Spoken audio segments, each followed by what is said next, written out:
Je crois vraiment aux choses que je vais vous dire, car elles ont marché pour moi, et j'aurais aimé les connaître lorsque j'avais 21 ans. Il n'y a que 3 règles que vous devez suivre.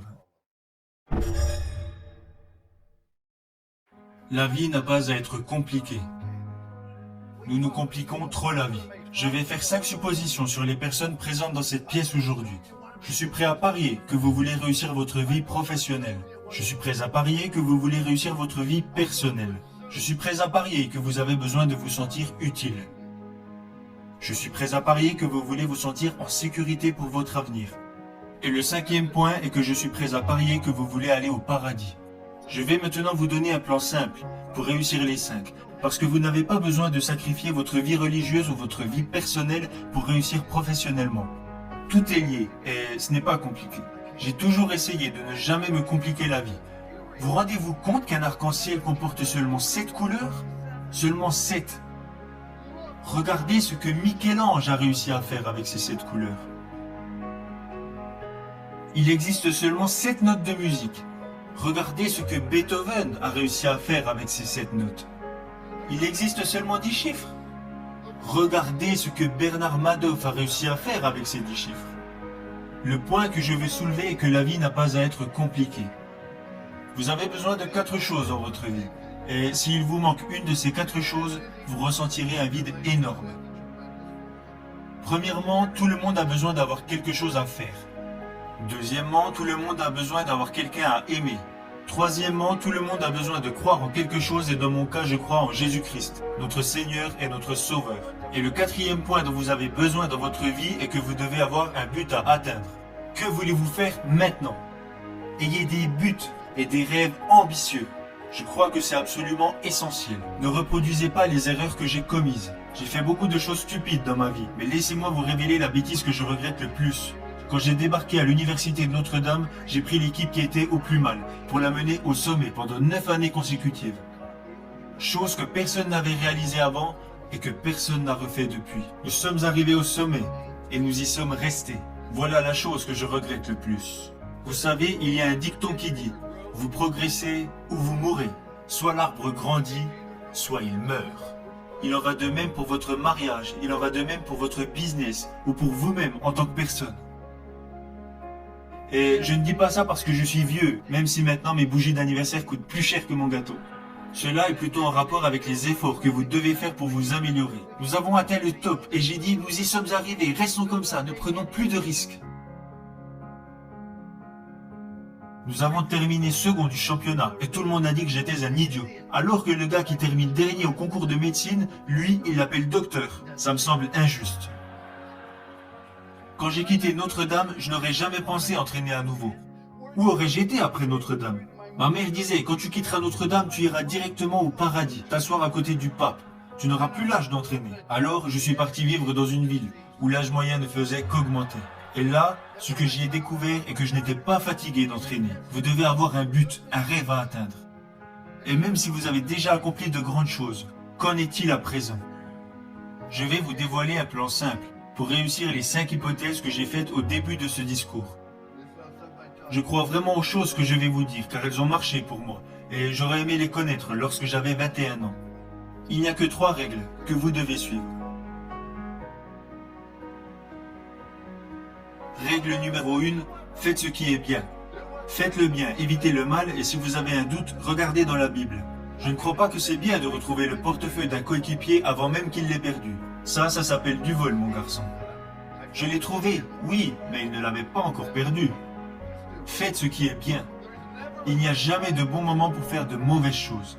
Et il n'y a jamais de mauvais moment pour faire de bonnes choses. Faites le bien et soyez honnête avec vous-même. Jeunes gens, profitez de la vie, amusez-vous. Vous allez avoir des problèmes, vous allez rencontrer des difficultés. Ça fait partie de la vie. Ce n'est pas parce que vous êtes diplômé que vous n'aurez pas de problème. Et ne racontez pas vos problèmes à tout le monde. Savez-vous que 90% des personnes n'en ont rien à faire? Et les 10 autres pourcents sont contents que vous les ayez, alors vous feriez mieux de les garder pour vous.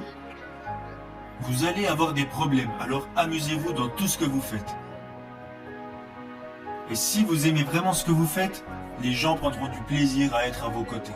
À chaque fois que je me réveillais les jours de match, je me disais aujourd'hui sera une journée incroyable. Et je le pensais vraiment. Car si vous aimez vraiment ce que vous faites, les gens prendront du plaisir à être à vos côtés.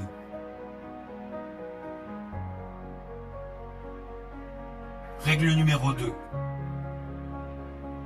Faites du mieux possible avec les capacités que vous avez et le temps qui vous est donné. Vous savez, tout le monde n'a pas les capacités d'être en équipe première. Mais tout le monde se doit de donner le maximum qu'il est capable de donner. Si vous voulez échouer, alors vous avez le droit d'échouer. C'est ça qui est génial dans ce pays. Vous n'avez pas le droit de faire échouer les autres si vous n'exploitez pas au mieux vos capacités. Vous avez mis un enfant au monde. Vous avez un business. Vous avez rejoint une équipe. Vous avez des obligations et des responsabilités envers d'autres personnes. C'est pourquoi vous vous devez de donner le maximum de ce que vous êtes en mesure de donner. Dans tout ce que vous faites. Ce n'est pas compliqué. Vous savez, jeunes gens, je suis né avec une cuillère d'argent dans la bouche. Je suis né à Follansbee, en Virginie occidentale. Je suis repassé à l'endroit où je suis né hier, vers 22h30. Je suis né dans la cave de ma maison, mis au monde par le docteur McGraw. Nous n'avions qu'un lit pour moi, ma sœur et mes parents. Nous avions une demi-baignoire et une petite cuisine. Et nous avons vécu dans cette maison pendant plus de 7 ans. Il n'y avait pas d'aide sociale à l'époque, nous n'avions pas de coupons alimentaires et nous n'avions pas d'argent de côté. Mais j'ai toujours eu assez à manger, parce qu'à chaque fois que je voulais me resservir, mon père me disait non, tu en as déjà eu assez.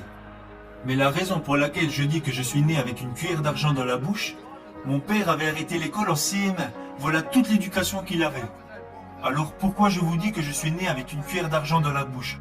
C'est parce que mes parents m'ont appris que la vie est une question de choix, et qu'ils soient bons ou mauvais, ce sont vos choix qui vous définissent. Alors ne blâmez jamais les autres, car si vous recevez une bonne éducation et que vous êtes prêt à travailler dur et à surmonter les problèmes et les difficultés, alors dans ce grand pays, vous pouvez accomplir des choses extraordinaires.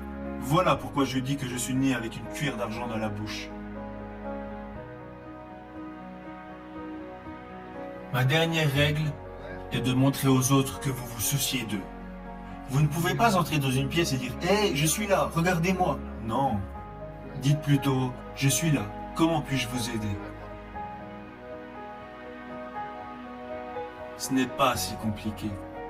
Souciez-vous sincèrement des autres, car vous pouvez impacter la vie de chaque personne que vous rencontrez par un sourire, un mot gentil ou un encouragement. Parce que vous voyez, quand vous faites de bonnes choses, les gens seront toujours plus à même de vous faire confiance. Ma femme et moi, nous sommes mariés car nous avons trouvé cette confiance en nous, et nous ne l'avons jamais perdue. Le seul moyen de vous faire confiance est de faire des choses bien. C'est ce que Dieu veut que nous fassions. Faites de bonnes choses. Le second point est de faire le maximum avec les capacités que vous avez. Parce que quand les gens apprendront que vous vous êtes engagé à viser l'excellence, ils auront envie de vous suivre. Aidez les autres et souciez-vous d'eux.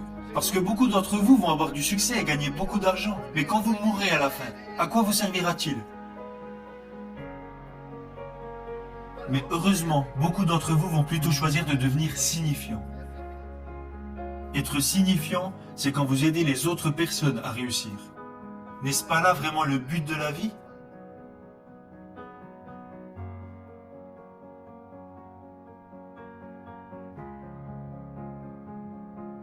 J'aurais aimé connaître ces 3 règles lorsque j'avais 21 ans, et je les utilise maintenant depuis plus de 40 ans. C'est pour cela qu'il y a une statue de moi devant l'école, même si je pense qu'ils l'ont plutôt mise là pour que les pigeons puissent se reposer. Mais si vous la regardez bien, il y a 3 mots inscrits au pied de cette statue. Confiance, engagement, amour.